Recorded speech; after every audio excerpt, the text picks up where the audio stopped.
भगवान राम भगवान श्री विष्णु के 7वें अवतार हैं जो त्रेता युग में अवतरित हुए थे। दरअसल भगवान विष्णु के आराध्य देव भगवान शिव है। इस हिसाब से भगवान राम के आराध्य देव भगवान शिव ही हैं।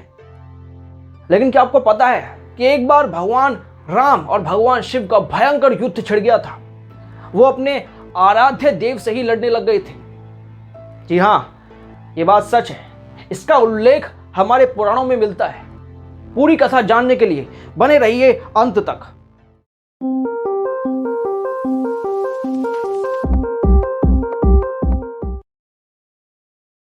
ये कहानी उस वक्त की है जब त्रेता युग में माता सीता के पृथ्वी में समाने के बाद, इस धरती में समाने के बाद भगवान राम अपनी राज्य का विस्तार और उसकी प्रगति के लिए अश्वमेध यज्ञ करने में लीन हो गए थे। अश्वमेध यज्ञ करते थे। वो बार बार अश्वमेध यज्ञ करते थे ताकि उनकी राज्य का विस्तार हो, उनके राज्य की प्रगति हो। अश्वमेध यज्ञ के अंदर जो अश्व होता है, जो घोड़ा होता है, वो जब जब जिस जिस राज्य में पहुंचता है तो उस राज्य की सत्ता उस राजा के अधीन हो जाती है। यानी कि यहाँ पर राजा थे हमारे भगवान श्री राम, तो वो घोड़ा जिस जिस राज्य में पहुंचता था उस राज्य की सत्ता भगवान राम के अधीन हो जाती थी।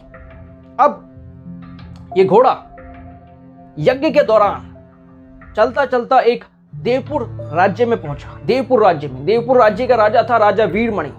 राजा वीरमणि भगवान शिव का बहुत ही बड़ा भक्त था, परम भक्त था। उसने भगवान शिव की तपस्या करके एक वरदान प्राप्त कर लिया था, जिसके तहत भगवान शिव हमेशा उसकी और उसके राज्य की रक्षा करेंगे।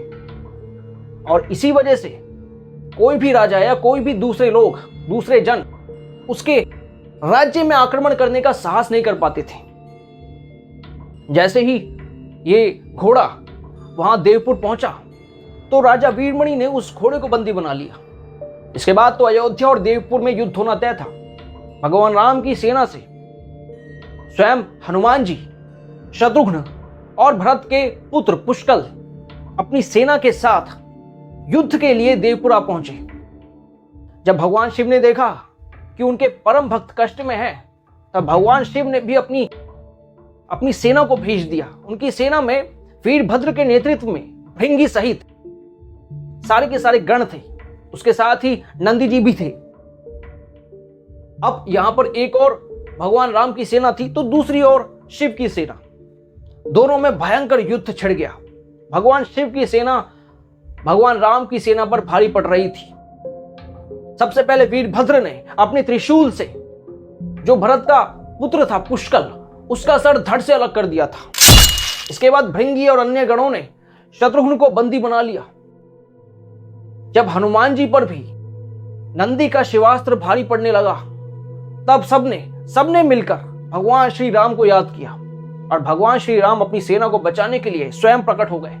इसके बाद सबसे पहले उन्होंने शत्रुघ्न को मुक्त कराया और भगवान लक्ष्मण ने हनुमान जी को मुक्त कराया। उसके बाद उन सभी ने भगवान शिव की सेना पर धावा बोल दिया। जब भगवान शिव ने देखा कि उनकी सेना संकट में है तो वो स्वयं उस युद्ध क्षेत्र में प्रकट हो गए। उसके बाद तो भगवान राम और भगवान शिव के बीच में भयंकर युद्ध छिड़ गया। घोर युद्ध हुआ। यह युद्ध बहुत देर चला। अंत में जाकर भगवान राम ने सोचा अब केवल एक ही अस्त्र बचा है जो भगवान शिव पर उपयोग किया जा सकता है, और वो था पाशुपतास्त्र। भगवान राम ने भगवान शिव को बोला कि हे प्रभु, ये पाशुपतास्त्र आपने ही मुझे दिया था। आपने ही कहा था ये जो अस्त्र है, इस अस्त्र से तीनों लोकों में कोई नहीं जीत पाएगा, त्रिलोकों में कोई नहीं जीत पाएगा। और मैं आपकी ही आज्ञा से, आपकी ही इच्छा से, आपकी ही वरदान से इस अस्त्र का उपयोग आप पर ही करता हूं। तब भगवान श्री राम ने उस अस्त्र को शिव के ऊपर चला दिया। जैसे ही वो अस्त्र भगवान शिव के हृदय स्थल यानी उनके हृदय में, उनके दिल में लगा, भगवान शिव इससे संतुष्ट हो गए। भगवान शिव ने भगवान राम से कहा कि आपने मुझे युद्ध क्षेत्र में संतुष्ट किया है, मांगिए आपको कौन सा वर चाहिए। तब भगवान राम ने कहा कि भरत के पुत्र पुष्कल सहित जो असंख्य वीर योद्धा इस युद्ध के दौरान मारे गए हैं, मैं चाहता हूं कि आप उन सबको जीवित कर दें। भगवान शिव ने तथास्तु कहा। सारे के सारे जो योद्धा थे वो जीवित हो गए। इसके बाद भगवान राम ने भी उस राज्य को, वीरमणि को सौंप कर अपने राज्य की ओर प्रस्थान किया। आई होप आपको ये कहानी अच्छी लगी होगी। ऐसी ही अच्छी कहानियां जानने के लिए, देखने के लिए हमारे चैनल को सब्सक्राइब कर लीजिए। ये कहानी आपको अच्छी लगी है तो इसे ज्यादा से ज्यादा शेयर कीजिए। मिलते हैं नेक्स्ट वीडियो में। Till then take care. जय श्री राम।